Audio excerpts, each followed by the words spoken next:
Hello there, WellPod listeners. Today's episode contains references to drugs and strong language again, and just like last time, you'll be hearing a lot of weird noises. Again, all intentional. Climbing up, up, up, up, up from the well. You can't keep me down, well maybe you can. It's not like you tried, and acted like the big man. Jumping off the seesaw, got your hand in the bat, got your boys in the liquor, got my eyes on the cat, my own private hee-haw, in a nice hotel, got my back to the wet brick, climbing up the well, climbing up from the well, climbing up from the well, I'm climbing up, up, up, up, up. Up from the well.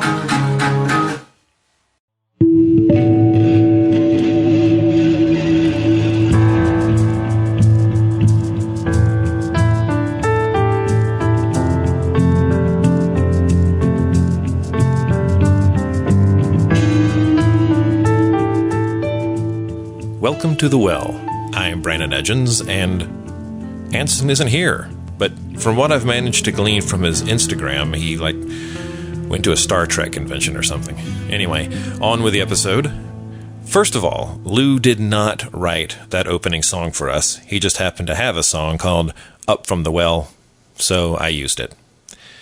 This is the third and final installment of our Lou Barlow trilogy. I could do more, but you're probably ready to move on. So far, we've covered Lou's history, his motivations, his regrets.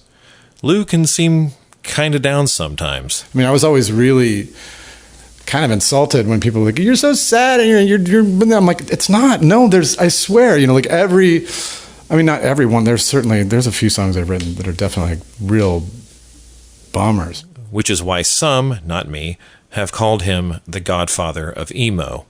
But in this episode, I intend to prove that title does not fit. Would a morose and navel-gazing emo kid write something like this? You fell down the stairs?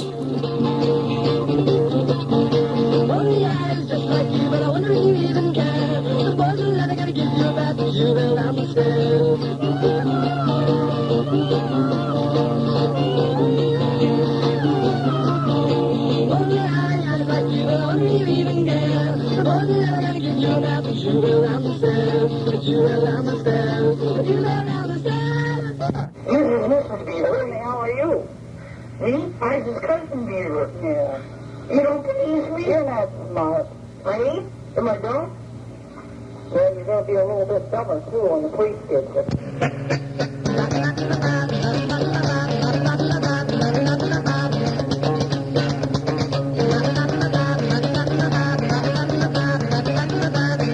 The black man hit me in the face with a pink Twinkie. Now, that's an old recording featuring some prank phone calls Lou used to do as a kid, but he hasn't lost that sense of playful mischief, and it was that mischief, that playfulness, was the first thing I noticed about his music when I heard it back in 1990. For example, that he would, in a moment of self-deluded grandeur, write a song about what it feels like to be a genius. Rest now, Mr. Genius Eyes, your work has all been done. You speak in special riddles, standing pointing at the sun behind you. There is no. And then follow that with some bleeding heart poetry. I should be free to be what I am, as you should have what you need. But if you see what you need in me, then you can't have what you need. It's not fair to expect that from me. And then seemed to comment on all of this by mechanically retarding the sound of his own voice, looping the words, "I'm a genius." You see, but that's not what I am. I'm a genius. I'm a genius. I'm a genius. I'm a genius. I'm a genius. I'm a genius. Yeah, Lou is pretty self-aware. This playfulness, is at the center of today's episode because I don't think it's been given enough attention here on The Well. Creativity is rooted in playfulness, and it can take so many forms. Lou has gone on to create music in many different styles. Some of it sounds downright poppy and traditional, but today I'm focusing on a lot of Lou's earliest recordings when he was in his bedroom and playing with himself. I feel good inside about me. I feel good inside about me. I feel good, yeah. I feel good inside about me. Like I would sit and I'd write songs on my 4-track and record them, and then I would just get absolutely baked and listen back to what I had done, and it was so entertaining. You know, it was just like this. It was like it became kind of like the next level of masturbation. You know, it was so gratifying. Good about me inside me, yeah. I feel good about me inside me, yeah. Playfulness means experimentation. It means sometimes indulging yourself. And a lot of these early home recordings were full of very avant-garde tape cut-up stuff. The academics would call it music concrete. Now, I don't know, and I forgot to ask him, if Lou ever listened to Edgar Varese or Pierre Schaeffer, but he was surfing the same wave, creating aggressive soundscapes and encouraging happy accidents, just to see what would happen.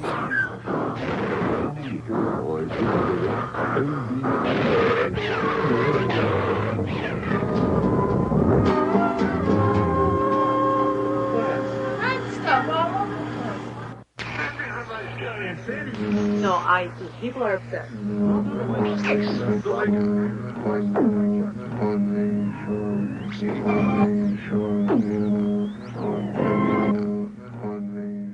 Even his approach to recording more traditional music carries that experimental spirit. Necessity is the mother of invention, and starting out, he didn't have proper recording equipment, so he used what was available. Commercial tape recorders and a contact microphone from Radio Shack taped to his acoustic guitar, and then purposefully overloading the signal through a home stereo system, just to see what would happen.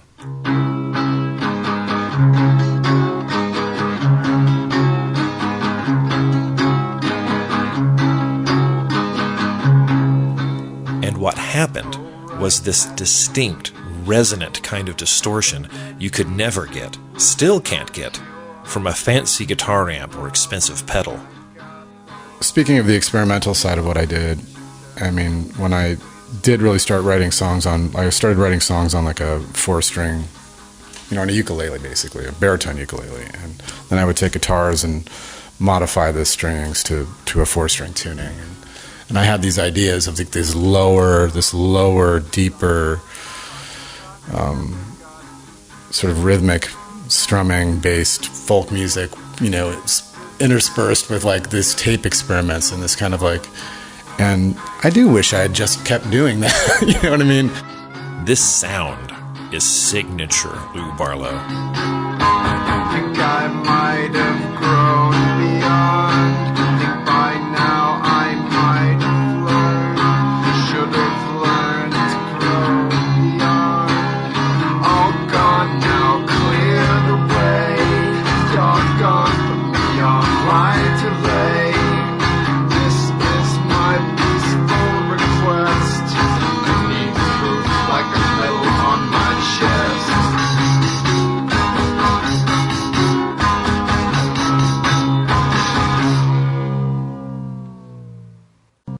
520.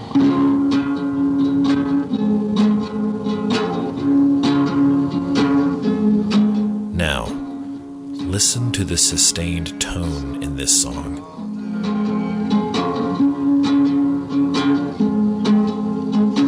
Hear it?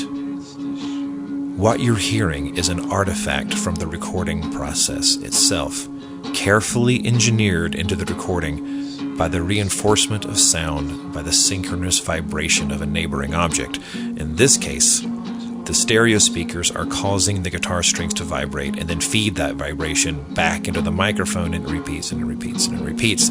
It's called resonance. And it's a beautiful sound.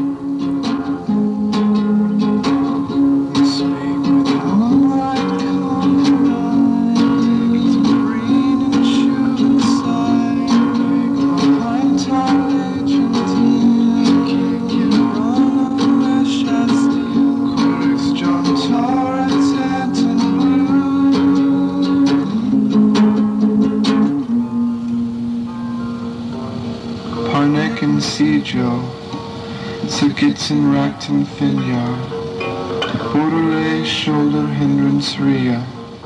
And those lyrics? Don't worry if you can't understand what he's saying. These are words Lou made up, simply so he could have a melody to sing.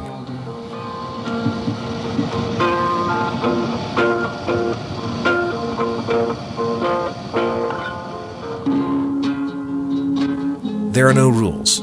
Sometimes being creative means being your own audience and going wherever your curiosity leads you, because curiosity itself is play.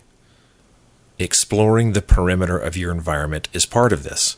Your duty as an artist and the fun of being an artist is building a huge mental library of sights and sounds. Lou was a voracious collector of music, and it's one of the reasons why he can create music in so many different styles. Yeah, it's kind of like trying to just make music that expresses my tastes, I guess. And you have a lot of taste. Sure.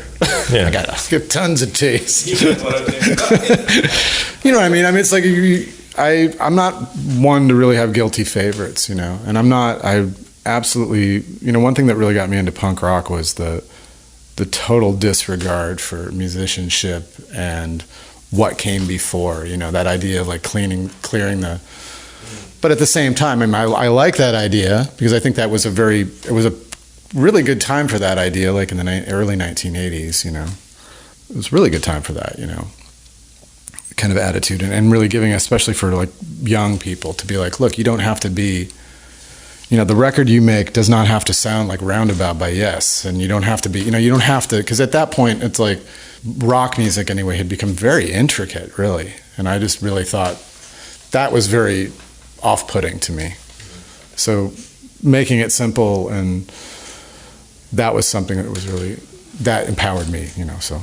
But at the same time, I grew up in the 70s and would sit and listen to the top 40 every Saturday with my friend, and we'd listen to the entire countdown and buy 7 inches all the time, and then discover the Beatles, and then into the 80s just rediscovering classic rock. I had never really listened to Led Zeppelin and Black Sabbath, and at the same time I was discovering the Velvet Underground. At the same time I was the Fugs, or anything, Captain Beefheart, anything that was like, I was reading and listening. Well, for some people, that punk thing became, like for you, it became a philosophy. Yeah. But for some people, it became dogmatic. It became like, well, that's not punk. So you can't do that either, right? Yeah, that was kind of the cool thing also, with Jay, is that we were totally on the same page as far as, all right, done with that. That's stupid. Let's listen to the Dream Syndicate now. Let's listen to... How dare you? Let's listen to R.E.M. Let's listen to, let's embrace other stuff. Let's do something interesting, Because that sort of initial flare of, underground hardcore was great. But, a lot of the people out of that became like the real foundation for like speed metal and stuff. Those people are pretty determined, pretty stubborn group of people as well. We couldn't record on audio the eye roll that preceded those people are. I don't know. I love heavy metal and I love speed metal and all that stuff. But you pointed out something in another interview that I am a huge Metallica fan. And you said something that almost ruined it for me. Damn you. What? The nerdiness of it. Oh, yeah. And that was yeah, but you're right. You know? Oh, I stand by that. I look to this day, I'm like, those are people that barely play their instrument, other than the drummers. I mean, drummers are obviously, it's an incredibly physical thing to do. But when I had a friend who got really, we had this split in high school, and I had a friend named Wayne who really got into Metallica, you know, at the same time I was getting into the birthday party. You know what I mean? Like, so you either went, it's like one or the other. And so, but when he would play, we actually had a little band together, and when he played, he just barely moved the pick on his, like, dick, dick, dick, dick, dick, dick, dick, dick, barely, and he was just, and his guitar was like, oh, he's wiping it down and putting it into the case, and then playing. And I'm like, what? Heavy metal, it's like it's the most nitpicky, fucking uptight musical form. I was like, this is crazy. Where's the physicality? Where's the, like, just the raw, you know? Because I mean, but it has that pretense of having all of that, but it has none, or not none. I can't say that, but there's certainly exceptions to that. But in general, yeah, Metallica were a bunch of nerds, it seemed. It's like, other than Cliff, I mean, he was cool, but then he died, so. Yeah, they're all kind of precision freaks. They're precision, yeah, and like real, and I guess, yeah, I'm not a precision guy. I know you to be a reasonable guy. I know that you are very pragmatic about the business of making music. But already works in reverse. It's got a rhythm that's all its own, but it'll get much, much worse. You ride a hearse, you build a throne. Ride a hearse, build a throne, set them both on fire. Don't go, ride a hearse, set your boat on fire. But it's also that idea that you can do something the right way. Right. That's the right way, you know, and then I just chafe against that so bad. I'm like, the right way? Mm-hmm. Like, what? And even people who are really into pop music, you know, into this perfection of pop music, you know, and then they aspire to this, you know, the 60s ideals. I'm like, so much of the 60s happened because of, like, chance. And it's a textural thing as well. It's like, and it has everything to do with the texture and the context of that particular time. It had nothing to do with these people, like, you know, this precision. I don't think that had a lot to do with it. Mm-hmm. I mean, in Phil Spector, I'm like, as incredible those recordings are and how they're referenced as being absolutely perfect, one of the things that makes them so perfect is the lack of precision. You know, it's those in between spots, the misses, that's kind of where the magic is, right? I mean, like, right? Am I crazy? Like, the point, you don't take Black Sabbath, amazing band, but again, precision? Not really, you know? It's not really, it actually has a lot, it's, you know, people manage to take things like Black Sabbath and absolutely, completely drain the blood from it, mm-hmm.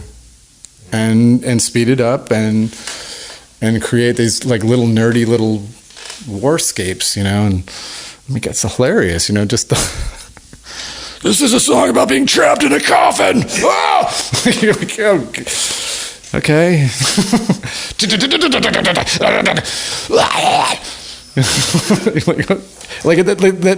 That just sounds like the smallest, nerdiest thing you could think about.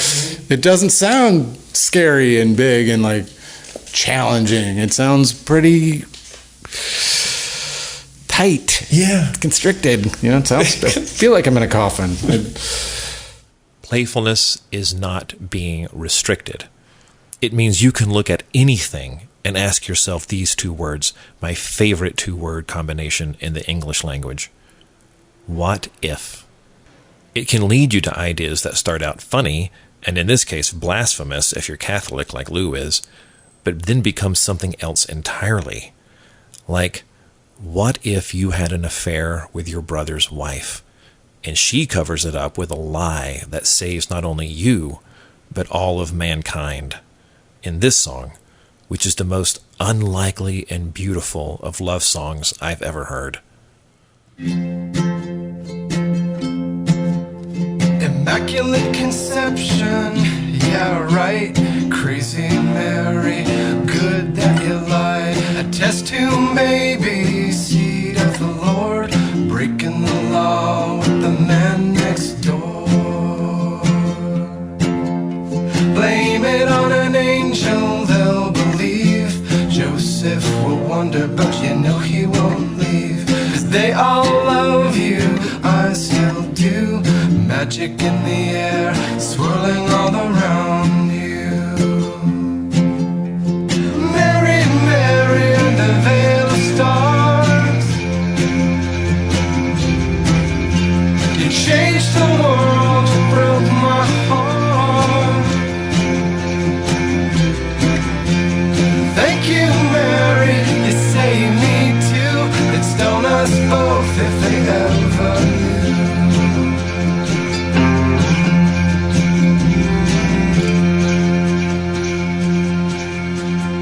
Sold out the manger, well alright. The mystery baby got a supernova spotlight. They say that he's the one. Brother Joseph got a king for a stepson. Mary, Mary, under veil of stars, you changed the world, you broke my heart. Thank you, Mary, you saved me too. They'd stone us both if they ever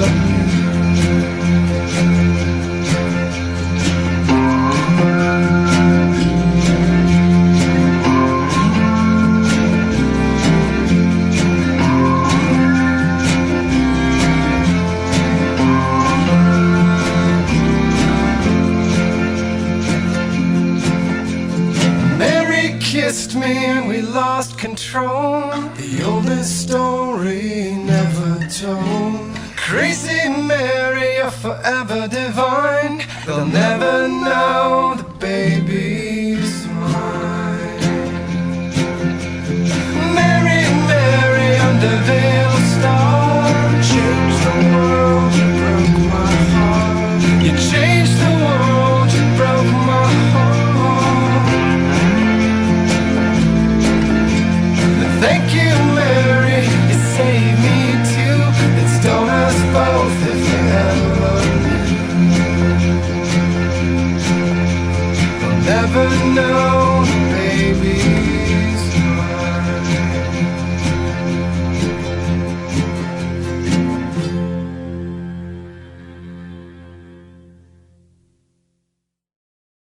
The Well is produced and edited by Anson Mount and myself, Brandon Edgens. Theme music performed by Brandon Edgens, based on a composition by Jonathan Meyerberg.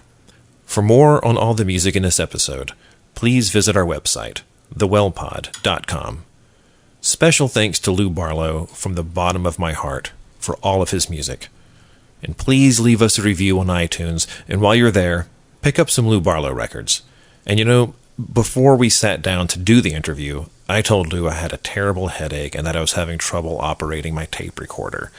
And he gave me some great advice that solved both problems. But of course, it is impossible to press down the play button and the record button at the same time so that my sounds may be recorded while my buttons are not pressed by my own finger while I'm pressing it so they could record. 1, 2, 1, 2, 3, 4. Take an aspirin, take an aspirin, take an aspirin. Take an aspirin.